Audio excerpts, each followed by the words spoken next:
Mimi Chan shot 1, tag 1. Mimi Chan minum-minum cantik. Mimi Chan.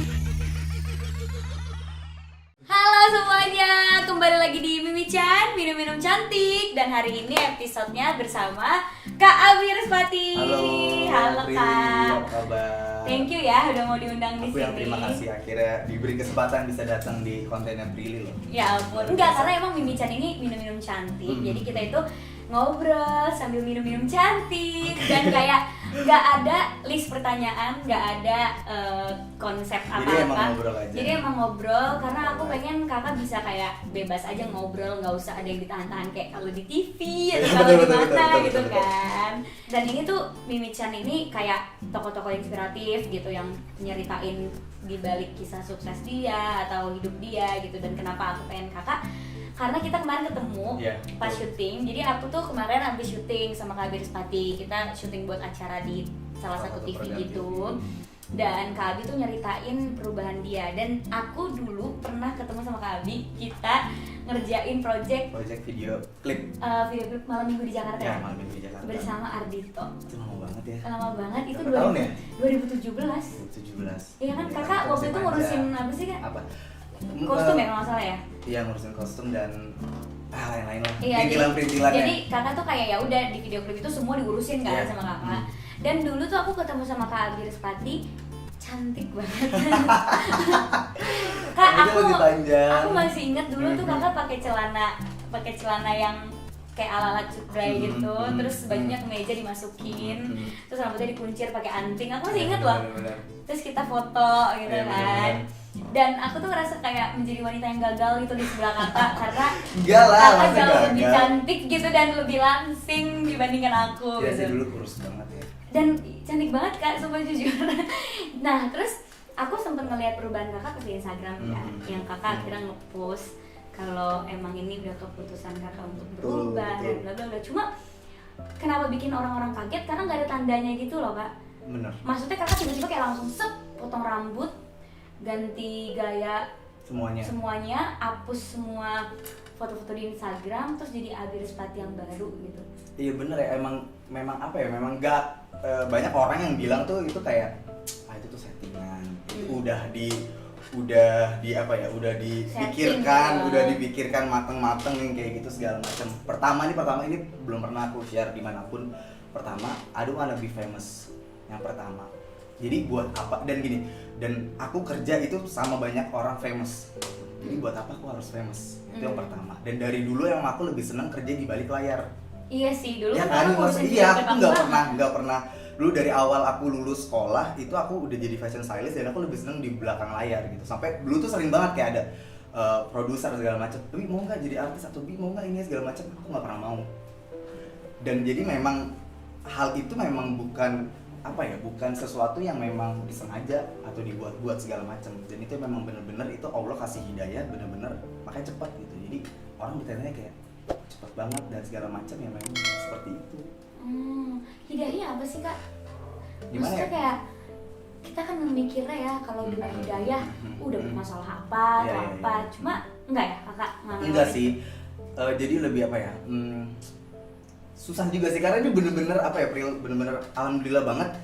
Kayak pada saat itu adalah momen dimana aku bener-bener merasa oh Tuhan itu ada, Allah itu ada, dan aku bener-bener merasa Allah tuh lagi bimbing, lagi negur, lagi bimbing, lagi ngasih tahu. Dan itu dan kalau kata orang banyak tuh nggak semua orang bisa merasakan itu. Jadi aku adalah orang yang mungkin dulunya melakukan banyak hal buruk gitu, bener-bener yang merasa ini bener-bener apa ya, sesuatu yang luar biasa banget, masya Allah banget. Tapi kalau kakak bilang kan tiba-tiba kakak ngerasa Tuhan itu ada. Berarti dulu pernah nggak sih kakak ngerasa mana sih Tuhan gitu? Oh iya dong. Iya kan? Nggak ada. Karena aku banyak temenan sama orang yang kayak gitu Iya, gitu iya. dan aku nggak relate sama perspektifnya. Mungkin kakak bisa share gitu. Ya jadi gini, karena apa ya, merasa orang-orang yang sama kayak aku di zaman dulu, yang aku yang dulu itu adalah orang-orang yang mungkin yang merasa memang hidupnya nggak adil. Karena pertama ada yang merasa dirinya terjebak, ada laki-laki yang terjebak dalam diri perempuan atau sebaliknya. Itu aku sering denger banget. Ya kan? Nah, Terus apalagi ya, mereka merasa dunia tuh nggak bersahabat sama dia, kayak orang-orang tuh nggak nice sama dia karena dirinya dia. Jadi orang-orang yang kayak aku dulu tuh pasti aku bisa jamin kayak 80% mereka merasa kayak gitu. Tuhan tuh nggak adil Mana gitu. sih, Tuhan tuh di mana gitu. Dan aku juga pada saat itu ngerasa ada di posisi itu. Terus tiba-tiba ngerasa Tuhan tuh ada gara-gara apa? Aku tuh hampir 3 tahun udah kira all out penampilan perempuan. Kalau misalnya memang ngerasa dirinya perempuan atau bergaya perempuan itu memang dari kecil, tapi all outnya itu 3 tahun. Jadi selama 3 tahun itu memang pertama enjoy, kedua memang yang merasa diri aku adalah seorang perempuan gitu. Sampai akhirnya di mana itu 2 tahun lalu, 1 bulan itu aku udah mulai males yang namanya make up, males yang namanya suntik hormon, minum pil KB. Jadi itu tiba-tiba muncul aja dengan sendirinya gitu ya? Kayak aduh males banget gue make up gitu. Aduh kan kalau suntik hormon tuh kayak seminggu 2 kali.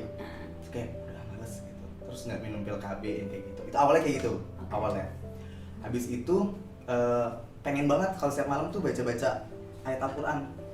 Tapi nggak ngerti gitu loh, kayak apa sih mau nyari apa nggak tahu. Iya. Intinya adalah buka Google, terjemahan ayat apa, yang kayak gitu-gitu. Pengennya kayak gitu setiap malam. Terus ditambah mimpi mamaku nangis-nangis di mimpi. Mamaku masih ada. Mamaku nangis-nangis di situ. Terus kayak apa ya, pertanda apa ya? Lebih kayak gitu sih, kok mama nangis-nangis gitu. Habis itu setelah tahun baru tiba-tiba langsung tuh hasrat buat ke perempuan-perempuan itu nggak ada. Akhirnya musuh tuh potong rambut, udah. Dan itu cepat banget. Tapi alhamdulillah banget. Alhamdulillah banget. Nah, dan uniknya cerita kakak tuh aku dengar justru orang tua kakak itu mendukung kakak dan jadi cewek. Karena ada beberapa ya, aku sering banget lihat di Instagram yang berantem lah sama keluarganya gara-gara aku juga apa ya? Enggak, aku juga kadang suka bayang sih, gila kalau gue jadi orang yang ditentang sama orang tua gue akan gimana ya? Karena kemungkinan ada 2. Satu, dia akan menjadi dirinya yang jauh lebih ekstrim, karena dia pasti orang yang anak-anak yang seperti itu pasti mereka ingin proof something, kayak mereka pengen buktiin, ya udah gue kayak gini, gue beda, gue gini, ya udah gue buktiin, ya gue perempuan all out. Satu atau kedua jadi yang depresi dan segala macam gitu. Dan aku pada saat itu untungnya merasa nggak ada di posisi itu, maka suka nggak kebayang gitu. Orang tua aku benar-benar yang sesupport itu, sesupport. Bahkan celana dalam aku maaf ya, underwear aku tuh perempuan kan. Karena papaku tuh suka yang bersih, yang rapiin dari kamar, sekarang suka yang bantuin cuci gitu. Sesuportif itu. Oke, kakak kan dandan jadi cewek tuh 3 tahun, berarti gak dari kecil dong dandan jadi cewek. Tapi kalau kayak gaya-gayaan, iya. Tapi kalau bener-bener yang perempuan sampai pakai bra, pakai underwear, segala macam yang perempuan yang perempuan lakuin itu 3 tahun. 3 tahun. Nah, pas kakak mulai tuh dandan jadi cewek, itu komentar papa mama kakak apa? Apa ya? Mungkin salahnya. Kayak pas tiba-tiba keluar dari kamar terus kayak hai gitu, yang tadinya cuma gaya-gaya doang, tapi tiba-tiba langsung jadi berubah secara fisik gitu. Apa ya, ini mungkin salah orang tua aku juga sih, Pril. Maksudnya ini ada di case yang seperti aku dan mungkin orang-orang seperti aku yakin ada orang tua tuh benar-benar hal nomor 1 yang paling penting, berpengaruh terhadap si perkembangan si anaknya. Karena orang tua aku tuh lebih yang diem. Ketika aku akhirnya all out berubah, mereka tuh enggak yang kamu gini, enggak. Tapi enggak yang kamu jangan kayak gini, enggak juga. Jadi mereka diem aja. Jadi pas kakak dandan jadi cewek udah didiemin aja gitu, dibiarin. Serius? Dan juga mungkin kenapa mereka diem, karena aku dari kecil itu selalu, karena aku ngerasa aku kan berbeda. Aku nih beda nih dari anak-anak yang lain gitu. Aku selalu buktiin karena aku sering dibully segala macem, ya lu banci apa segala macam, itu standar lah. Jadi dari kecil itu mindset aku adalah lu boleh jadi banci tapi lu nggak boleh bego. Jadi dari kecil itu aku selalu kejar prestasi segala macem untuk buktiin ke orang tua. Nah, that's why mungkin orang tua aku juga agak diem karena jadi kayak, ya anak gue dari kecil berprestasi. Ketika lulus sekolah, kerja, menghasilkan gitu, dan sometimes aku kan suka kasih mereka gitu segala macam, dan mungkin itu salah satu juga. Tapi sebenarnya itu buat orang tua di luar sana itu sebenarnya nggak baik. Maksudnya nggak benar gitu, karena mau anaknya sepintar apapun, secerdas apapun, sebandel apapun, senakal apapun tetap harus diperhatiin, ditanya, diajak ngobrol gitu. Tapi kakak sempet gak punya deep talk gitu sama orang tua kakak semenjak kakak dandan jadi cewek tuh, sempet gak deep talk kayak ditanyain kenapa, apa, itu gak juga?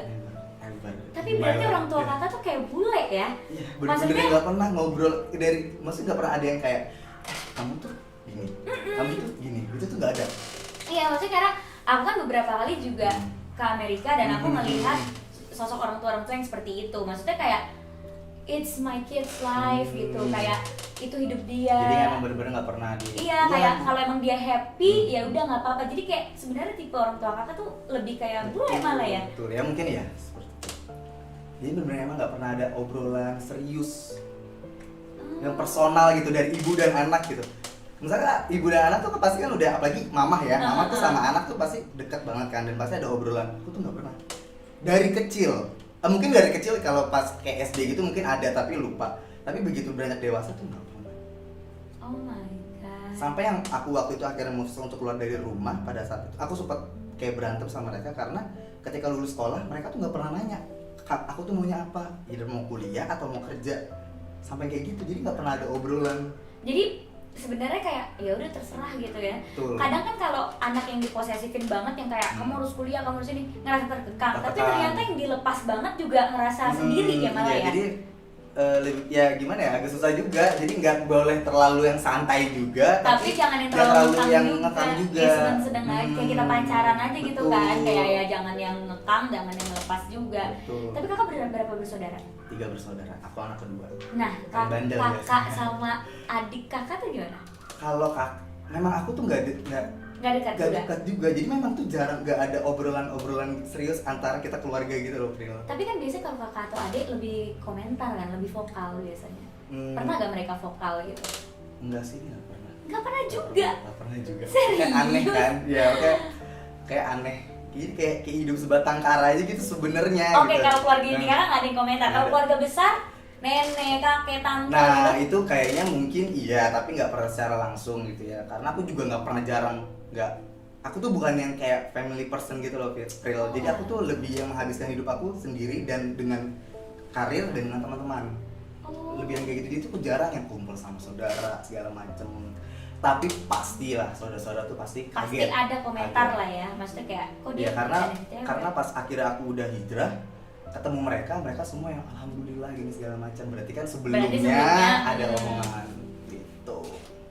Soalnya aku tuh family person banget. Jadi kayak aku tuh dekat misalnya sama cowok itu pasti akan langsung kenal sama papa mama aku. Iya. Bahkan kadang kalau ada acara keluarga besar tuh cowok langsung ikut gitu. Dan karena itu juga jadi salah paham. Kadang tuh cowok ngerasa kayak, "Hah, Prilly serius banget sama gue." Padahal enggak, memang karena kamu sedekat itu dengan keluarga kamu. Iya, padahal karena aku sedekat itu sama keluarga aku dan keluarga aku santai. Jadi mau aku bawa cowok siapapun akan disambut secara baik. Jadi kadang cowok tuh salah paham kayak, "Gila serius banget Prilly sama gue." Padahal biasa aja gitu itu kan. aku harus suka jealous sih dari dulu tuh aku waktu SMA yang masa-masa labil sempet yang jealous, sempet aku yang kalau ke rumah temen aku ngelihat temen aku salim sama mamahnya aku nangis karena aku nggak pernah salim gitu. Terus kayak ditanya pulang kapan gitu nggak pernah. Jadi aku dulu tuh waktu pas aku sih berharap nggak ditanya pulang kapan. malah kebalikannya ya, malah kebalikan. Karena aku tuh kayak Cinderella, aku kayak jam malam.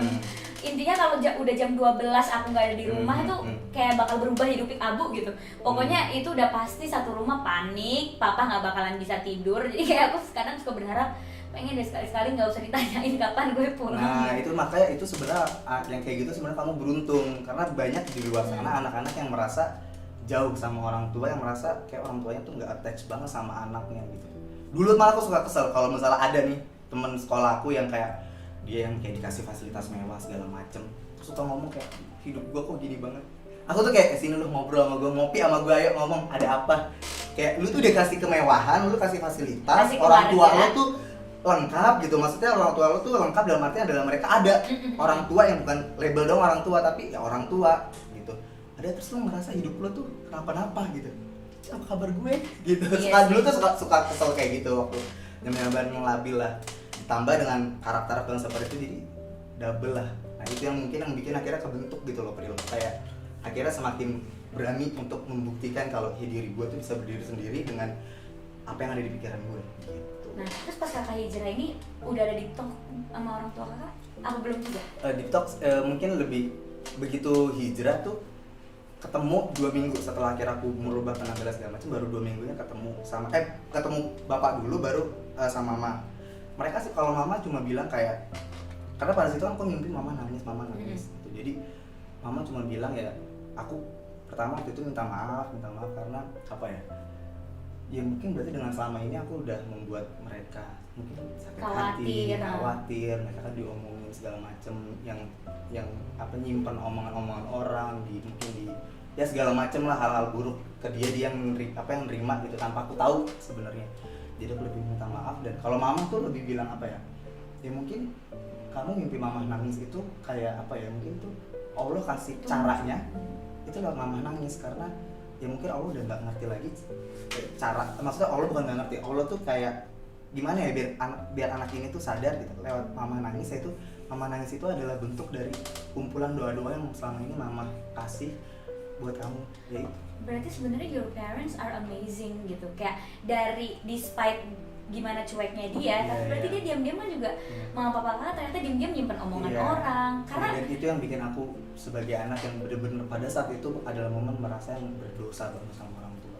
Karena sumpah ada juga orang tua yang anaknya kenapa dikit-dikit langsung dimarahin kan, anaknya langsung dimarahin atau bahkan dimarahin yang ngebuat sakit hati, bikin malu orang tua, bikin malu keluarga gitu kan. Ada yang tipe kayak begitu, tapi tipe orang tua kakak malah yang bisa nyimpen, malah yang kayak gitu yang kadang kita sebagai anak tuh malah yang kayak jauh lebih nggak enak, lebih apa ya, lebih segan ya gitu sih, jadi lebih apa ya, merasa berdosa banget lah Pril, maksudnya kayak nyesel sih, lebih nyesel. Kalau bisa di balik waktu, aku yang sebagai anak mungkin yang memulai obrolan segala macam. Itulah. Nah, kan waktu kakak dan jadi cewek gitu ya, kayak aku ngeliat kakak lah di mana-mana gitu kan. Terus pas kakak dan jadi sekarang, pekerjaan itu hilang nggak? Dulu gini ceritanya, begitu pas berubah tuh baru kepikiran. Jadi sebelum akhirnya pengen potong rambut segala macam tuh nggak kepikiran tuh hal-hal yang pekerjaan dan segala macam gitu, karena untungnya gini, aku ketika dandanan menjadi seorang perempuan gitu, alhamdulillahnya gitu dalam pekerjaan tuh semua aman-aman aja gitu, welcome dan segala macam. Aku punya pekerjaan, punya penghasilan segala macam. Dan bahkan momen-momen saat berubah itu aku lagi merasa diri aku tuh lagi di atas dari mulai penghasilan, karir dan segala macam. Begitu berubah, ngerenung kayak gimana ya, pekerjaan gimana ya, karena totally berubah aku yang jadi yang baru kan. Tapi Allah tuh benar-benar Pril, Allah tuh emang benar-benar, ternyata Allah tuh kasih rezeki yang dulu aku mungkin segini, itu aku udah merasa puas ya segini. Tapi ternyata begitu aku hijrah, Allah tuh kasih. Iya sih, pasti. Itu yang benar-benar yang Masya Allah, itu benar-benar yang kayak apa ya, nggak nyangka, itu hal yang nggak nyangka ketika akhirnya memutuskan untuk berhijrah. Iya sih, itu yang papa aku omongin juga gitu. Kayak nggak munafik juga, umur-umuran seaku pasti kan di entertainment kan, orang misalnya ngadain acara yang malam banget, yang aku harus datang dan di tempat yang sebenarnya bukan aku banget, atau kayak aku kemarin sempat pacaran apa-apa segala macam. Itu kan ya kayak sebenarnya kalau misal kita mau ngomongin agama ya nggak boleh kan sebenarnya. Terus papa aku tuh juga sebenarnya sama kayak kakak yang nggak pernah ngelarang anaknya. Oh iya? Sumpah, kayak jadi ngebebasin aja kamu gitu?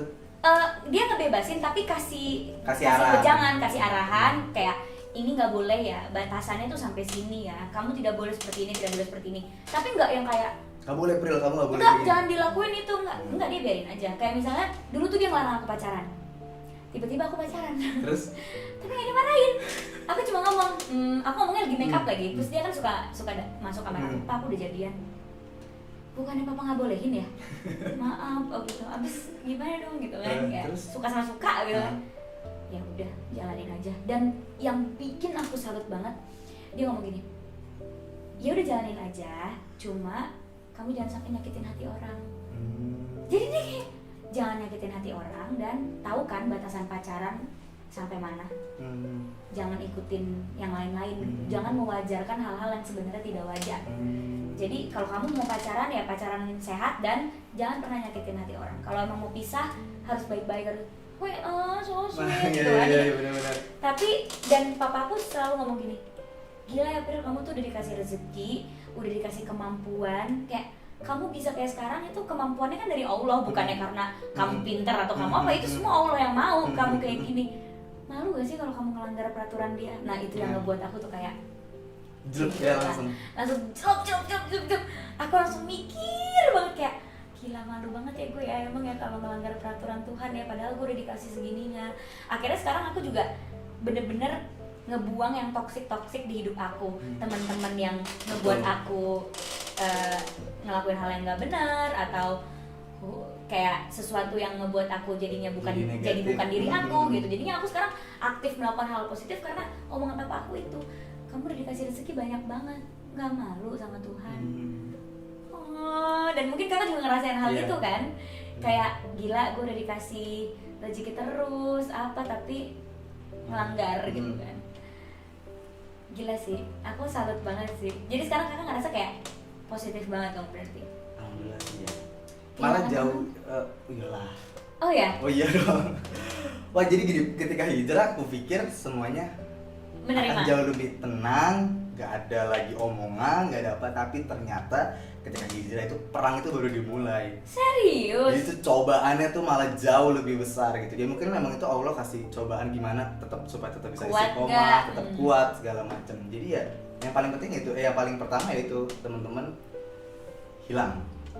Jadi Kenapa mereka nggak ngedukung gitu perubahan kakak? Emang ngerugiin mereka kalau kakak hijrah? Mungkin lebih ke teman-teman yang mungkin sama kali ya, sama kayak aku dulu gitu. Jadi lebih kayak karena mungkin mereka mikirnya lu ngapain kayak gitu, ntar lu malah nyakitin diri lu sendiri. Jadi mereka ngerasa kalau kakak hijrah, kakak bukan jadi diri kakak. Iya, malah jadi ngerasa padahal the other way around kan, you come back to the real you. Dan kan aku gak bisa ngejelasin, momen aku merasa deket dan momen segala macam. Karena dia kayak gitu. Iya, jadi aku gak mungkin bisa ngejelasin. Jadi kayak ya udahlah, pada saat itu ternyata sempat kayak takut gitu, kayak aduh ada gimana, terus gue harus sama siapa, karena ngerasa kayak gitu lah. Kan? Tapi ternyata didatangkan lagi teman-teman baru yang penggantinya, didatangkan lagi lingkungan baru yang benar-benar di luar ekspektasi. Yang pertama itu adalah rezeki, yang kedua itu lingkungan teman itu tiba-tiba datang, banyak yang hilang nih teman-teman aku, tapi ternyata datang lagi, tiba-tiba ketemu siapa jadi teman, ternyata yang positif segala macam. Ternyata bisa produktif sama mereka. Dan do you like ininya environmentnya, kayak kalau kita temenan sama si A kan, environmentnya kita bakalan di tempat kayak gini, suasananya kayak gini. Dan yang sekarang you prefer right now apa back then? Sekarang. Karena sekarang apa ya? Kalau dulu ngabisin duit ya. Iya, kalau dulu ngabisin duit gitu dan ngerti banget kok. Iya, kalau dulu ngabisin duit. Kalau sekarang tuh kenapa entah gimana jauh lebih bahagia gitu loh, Pril, kayak jauh lebih happy, jauh lebih gitu tenang. Ya? Iya, padahal jauh dari kata kemewahan sebenarnya. Yang sekarang jauh dari kata kemewahan gitu, bener-bener berbalik sama yang dulu, tapi entah kenapa kok rasanya nggak kayak yang dulu gitu. Jadi malah kayak lebih tenang, kayak nggak takut ada yang fake, nggak takut harus punya ini. Karena aku juga pengalaman, aku pernah deket sama satu orang itu ngebuat aku jadi kayak pengennya boros, pengennya belanja ke tempat-tempat mewah yang ngabisin duit nggak jelas, karena dia kayak gitu. Jadi kebawa ya? Karena dia hidupnya mewah banget, jadi kalau aku dibawa sama dia, kalau aku nggak belanja tuh kayaknya aneh gitu. Kayak misalnya aku akhirnya keikutan. Aku ke mall sama dia, aku nemenin dia belanja tuh, nanti dia nanya, lo nggak beli? Kita kan jadi kayak ya udah deh gue pilih. Ya udah deh gue beli deh, padahal nggak butuh. Dan itu yang pulang-pulang tuh nyeselnya minta ampun, ih gue nggak butuh tas ini, ngapain sih gue beli, gue masih banyak tas gitu kan. Akhirnya aku jadi ngerasa kayak, ih bukan gue banget deh hidup mewah begini gitu kan. Karena aku jujur kakak kalau lihat aku tuh gaya biasa banget gitu, nggak pernah branded from head to toe tuh nggak pernah. Branded tuh cuma satu tas doang paling, tapi sendal jepit apa gitu yang murah meriah. Nah pas sama gaul lama yang begitu, kita jadi branded from head to toe kan. Akhirnya jadi ngerasa, ih ini bukan diri gue. Benar. Gue nggak suka pakai baju-baju branded begini, nggak ada gunanya, sama aja juga dipakai rasanya kayak baju-baju juga gitu kan.